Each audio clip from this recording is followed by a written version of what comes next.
OK, 7h14. Si vous avez suivi un peu le débat sur la laïcité, il y a eu un jugement favorable au gouvernement qui a utilisé la clause dérogatoire pour nous rentrer ça dans la gorge, cette histoire-là, ça vous plaise ou non, que vous soyez d'accord ou non. Et là, il y a des groupes, des entités qui contestent ça devant la Cour d'appel. Il est un des avocats appelés à plaider devant la Cour d'appel contre le gouvernement, et j'ai nommé Maître Frédéric Bérard. Comment allez-vous, Maître Bérard? Ça va, comment je te dirais, ça va heureux, un peu fatigué. C'est des grosses semaines, mais j'ai le sourire aux lèvres. C'est une super, moi je te dirais, une super expérience devant la Cour d'appel sur cette question-là, parce que c'est une question que je pense qui est névralgique, qui est importante. Pas juste pour le Québec, mais pour le Canada en entier, puis pour l'État de droit de manière générale. Puis moi, comme tu sais, c'est ce qui m'intéresse particulièrement. Puis c'est un honneur, hein, en quelque sorte, parce que des dossiers comme ceux-là, il en passe un par génération. Le dernier là, qui parlait de ces affaires-là, c'est celui sur la loi 101 en 88. Donc, quand tu es là-dedans, disons que tu te considères très, comment je dirais, très humble et très chanceux à la fois. Ça, la loi 21 sur la laïcité, là, c'est la loi là, qui permettait là, au gouvernement d'empêcher tout signe proéminent religieux, à l'exception des gens qui, dans certains postes, ont des droits acquis. C'est ça? Oui, c'est exactement. Puis en fait, maintenant, le proéminent n'existe plus. Hein. C'est tous les signes religieux comme tels. Les proéminents, ça, c'était dans le temps de la Charte des valeurs. Oui, c'est vrai. Là, on a enlevé ça. Mais moi, tu vois, le volet que j'ai plaidé, parce que c'était lundi, là, je plaide d'autres choses ce matin. Mais c'est l'usage de la clause dérogatoire pour en arriver à ces fins-là. C'est exact. Parce que moi, ce qui m'intéresse particulièrement, évidemment, que la loi 21, ça... Comment je te dirais, je la trouve sidérante en quelque sorte, puis il faut en discuter.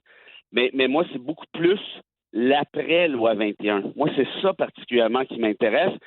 Puis là, vous, en Outaouais, hein, vous êtes juste à côté sur l'Ontario. Tu as vu ce qui s'est passé, c'est jeudi dernier, quand Queen's Park a adopté la loi 28 qui recourait à la dérogatoire pour suspendre le droit de grève de 55 000 syndiqués du milieu de l'éducation, là, les travailleurs de soutien, là, si j'ai bien saisi.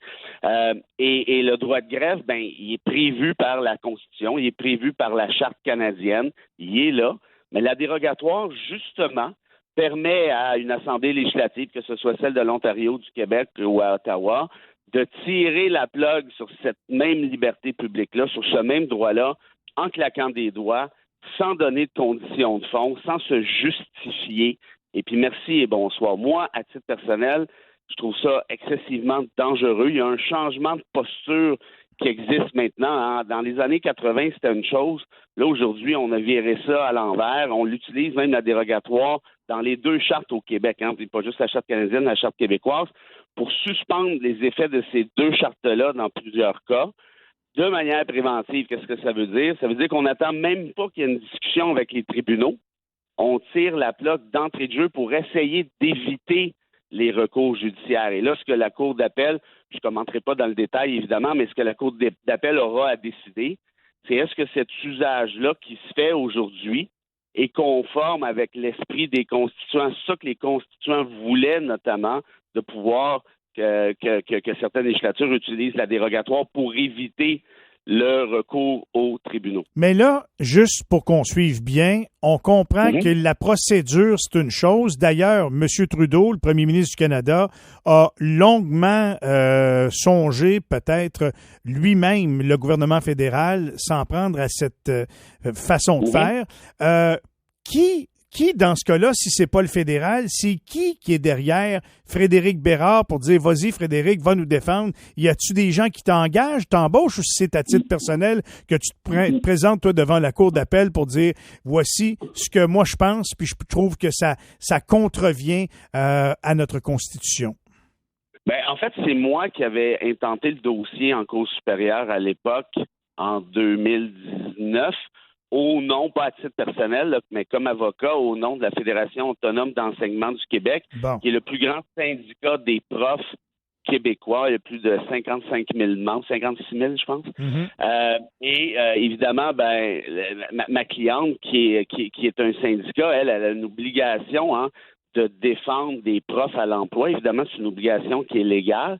Et là aussi, il ne faut pas oublier, puis c'est ça, moi, qui est particulièrement important là-dedans, c'est quels sont les enjeux si on ne joue pas avec, on ne balise pas la dérogatoire? Quels sont les enjeux si on ne resserre pas les conditions d'exercice de la dérogatoire? Bien là, tu l'as vu avec Doug Ford, avec les syndicats. Ça pourrait être quoi demain matin? Ça pourrait être un Pierre Poilievre ou autre qui débarque. Qui impose une convention collective. Voici, c'est ça, puis vous n'avez pas un mot à dire. Hey, attends une minute, là, toutes les provinces au Canada, regarde ce qui s'est passé là, avec Ford, là, plus le fédéral. Ah oui, on peut imposer des conventions collectives en claquant des doigts. C'est drôle, on n'avait pas pensé à ça. Mettons un autre, là, je le présume pas, je donne juste un exemple comme ça.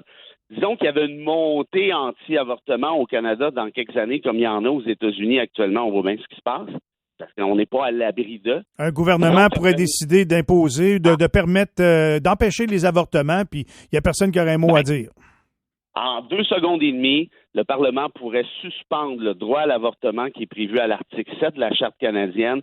Et comme tu viens de le dire, dans l'état actuel des choses avec la dérogatoire, il n'y a absolument personne qui pourrait s'obstiner là-dessus. Mettons que, même un autre exemple, retirer le mariage entre conjoints de même sexe. Ah, ben là, il y a une couple d'homophobes là, au Québec, au Canada, qui parlent fort. On va leur donner raison un peu, pas trop. On va retirer le mariage entre conjoints de même sexe, ça va les calmer. Parce qu'oublie pas que François Legault, pour justifier sa loi 21, ce qu'il disait, écoute, c'est gros, là, à une entrevue avec Patrice Roy au Téléjournal, quand la loi 21 vient tout juste d'être adoptée. Pourquoi M. Legault avoir adopté la loi 21? Ah, vous savez, c'est important en démocratie là, de faire plaisir à la majorité pour éviter des extrêmes. On a des gens un peu racistes au Québec qui ne voudraient pas voir de signes religieux nulle part. Donc, on délimite le terrain. En d'autres termes, on a voulu faire plaisir, 1, à une majorité, 2, calmer des racistes. Et comment on a fait ça? Bien, en suspendant des droits fondamentaux. Or, cette logique-là, actuellement, peut-être qu'on l'aime au Québec, mais transpose-la à l'avortement. Transpose-la au mariage entre conjoints de même sexe. Oh, puis là, c'est drôle, là, c'est plus la même affaire. Ben, c'est tout le temps ça, la mécanique. Puis moi, c'est pour ça que je m'intéresse à cette affaire-là. Parce que sur le fond, là, qu'on empêche les signes religieux dans nos milieux de travail, quoi que ce soit, je pense qu'une grande majorité de personnes sont bien d'accord avec ça. Que la religion, ça devrait peut-être rester à la maison, puis dans vos temps libres. Mais au travail, peut-être que c'est autre chose. Mais tu as raison que ça, c'est la porte d'entrée pour plein d'autres affaires qui, là, peuvent brimer plusieurs personnes au passage. Moi, c'est ça qui m'obsède un peu, parce que je la vois, la tendance, puis toi aussi, ta voix, on en parle souvent. T'sais, mettons là, qu'on arrête de se regarder le nombril au Québec 2 secondes, là, on va juste regarder l'autre bord de la frontière. C'est pas chic aux États-Unis ce qui est en train de se passer, là. On regarde en Europe, whoopelaï, on a la Suède qui vient de virer à l'extrême droite, l'Italie, même chose, la Hongrie, la Pologne, c'est pas chic, la France, disons que Marine Le Pen a scoré pas mal fort, là, l'extrême droite en Allemagne est solide aussi, puis ça, ce sont des pays où on n'aurait jamais soupçonné ça avant, là. Peut-être la Hongrie un peu et la Pologne, mais les autres, non. Alors, regarde ce qui se passe, je répète encore une fois, aux États-Unis, où la Cour suprême américaine a renversé l'arrêt Roe contre Wade pour réinterdire maintenant l'avortement.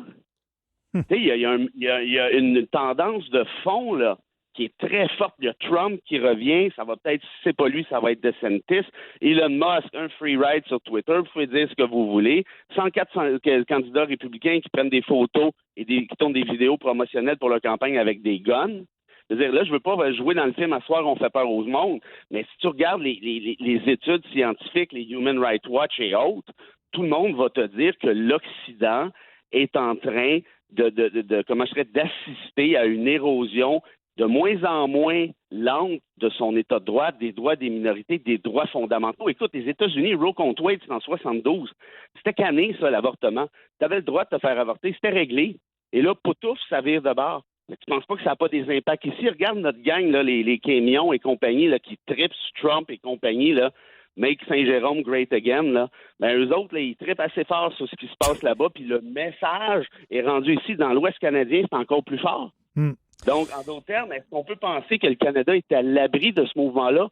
Non, puis les études te le démontrent. Le Canada, tranquillement, pas vite, descend une marche à la fois en matière de liberté publique. Puis moi, ma crainte, c'est qu'on va se réveiller dans quelques années, puis on va se dire ouais, il va être trop tard. Bon, ben écoute, t'es craqué, t'es prêt. Bonne journée encore aujourd'hui. On t'a bien préparé. Content de ça. Les arguments sont solides, ils vont être durs à contrer. As-tu une petite citation ce matin? Merci, Juge Langevin. Oui, la voici, et je la dédie à tous ces politiciens, sans exception, qui ruinent les droits fondamentaux pour des motifs purement électoralistes. Et c'est une citation de Bernard Russell qui disait ceci. Les politiciens, c'est comme les couches pour bébé. Il faut les changer souvent et exactement pour les mêmes raisons. Ça pue. Salut! Bon week-end! Bye-bye! Frédéric Bérard, c'est son nom. Et il va être aujourd'hui à nouveau à plaider devant la Cour d'appel du Québec.